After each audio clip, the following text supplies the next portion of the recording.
पहले मोदी जी कहते थे एक है तो सेफ है, और योगी जी कहते थे कटेंगे तो कटेंगे। और आज यही बीजेपी वाले बांट भी रहे हैं और काट भी रहे हैं। पहले हिंदू और मुस्लिम करवा रहे थे। जब हिंदू मुस्लिम में बीजेपी की दाल नहीं करती है तो हिंदू को हिंदू से लड़वाने की प्लानिंग बीजेपी कर लेती है और उसी प्लानिंग के तहत यूजीसी लेकर के आते हैं।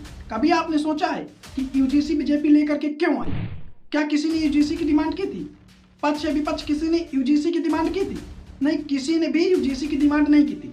बट उसके बाद भी बीजेपी यूजीसी लेकर के आती है।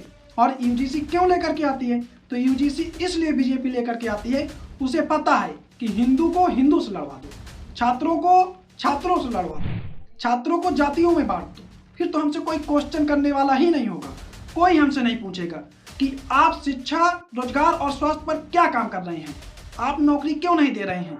ऐसे क्वेश्चन हमसे कोई नहीं पूछेगा। फिर हम अपने आइडियोलॉजी के हिसाब से पॉलिटिक्स करेंगे और आराम से हम चुनाव जीतेंगे।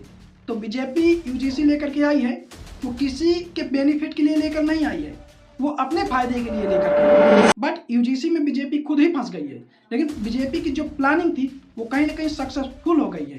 बीजेपी चाह रही थी कि हिंदू हिंदू में बंट जाए और छात्र जातियों में बंट जाए, और वही हुआ। ये वही बीजेपी है जो कभी हिंदू और मुस्लिम कर रही थी, जो कहती थी एक हो तो सेफ, बटोगे तो कटोगे।